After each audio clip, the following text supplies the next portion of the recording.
आज आम्ही अजिंक्य झालो आहोत. आमच्या बरोबरीचा सम्राट आता कोणीच उरला नाही. ब्रह्मलोकचे राजे ब्रह्मदेव आणि इंद्रलोकचा राजा इंद्र इत्यादी राजाने आमची साम्राज्य सत्ता मान्य करून कररूपाने खंडणी देण्याचे कबूल केले आहे. आता आर्यवर्तातील राजे जनक आणि दशरथ यांना मी आमची साम्राज्य सत्ता मान्य करायला लावली की त्रैलोक्याधिपती म्हणून तुम्ही आमचा असाध्य जयकार कराल आणि आम्ही मोठ्या आनंदाने ऐकू.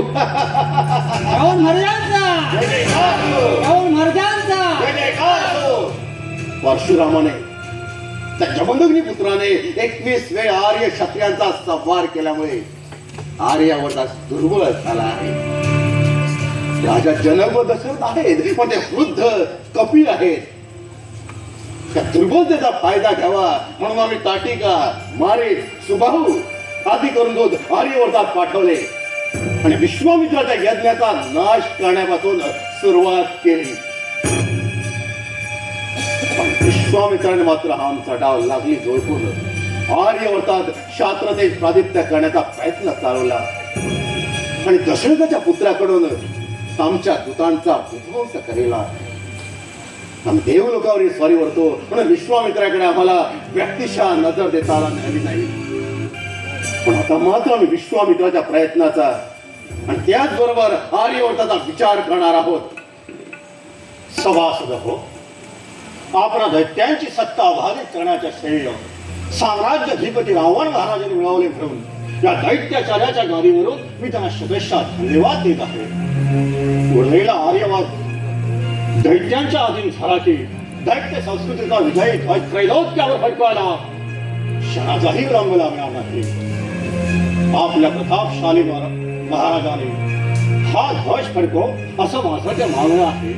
त्या भगवंताजवळ स्वर्गात वास करणाऱ्या तुमच्या आमच्या त्या जनकाजवळ मात्र विद्येचा आर्य प्रवर्तक झाणारा विश्वामित्र आणि ब्रह्मऋषी असलेला विश्वामित्र प्रवृत्ती पंथाचा अंगीकार घेऊन आर्य क्षत्रिय शास्त्रतेश पुन्हा प्रदीप्त करीत आहे आणि दैत्य संस्कृतीचा नायनाट हवा या उद्देशाने प्रयत्न करीत आहे.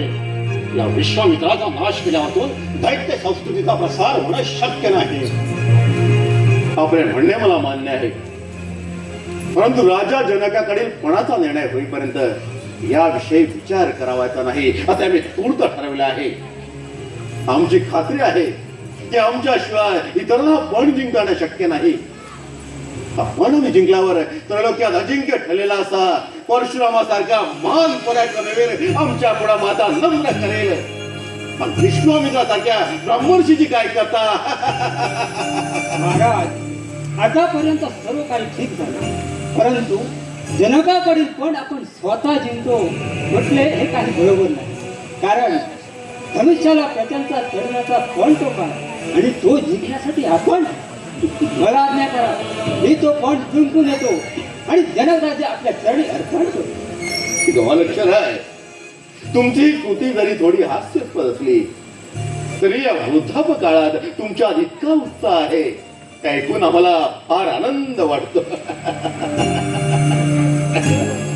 सभासद, दैत्य संस्कृतीच्या प्रसारार्थ साम्राज्याधिपती रावण महाराजांनी मिळवलेल्या प्रयत्नाच्या उपकारांची अंशतः फेड व्हावी म्हणून आणि संस्कृतीला पोषक अशी वेदांची 10 खंडे केली म्हणून आम्हा दैत्याचार्याकडून दशमुखी अशी पदवी अर्पण करण्यात येत आहे.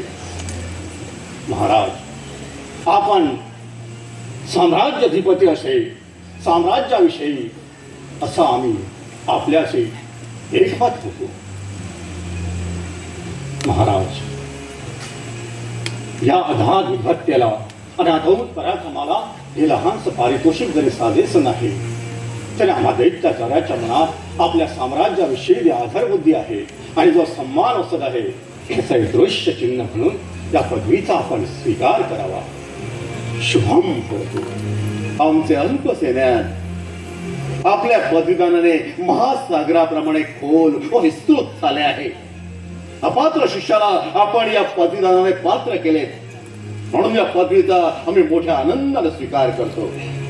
या पदवीदानात देवगुरु बृहस्पतींची संमती मिळाली तर पदवीदान सार्थ होईल. करिता महाराजांनी देवगुरूला संमती देण्याविषयी आज्ञा करावी. देवगुरु द्या, आमच्या पदवीदानाला संमती द्या. करा, यावेळी आपले मत जाहीर करा. मग देवगुरु बृहस्पतीला काय पाठ?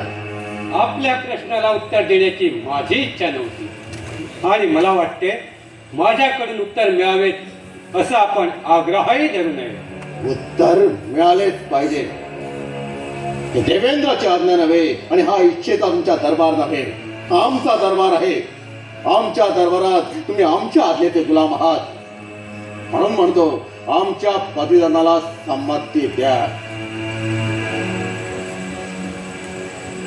यावेळी मत जाहीर करा.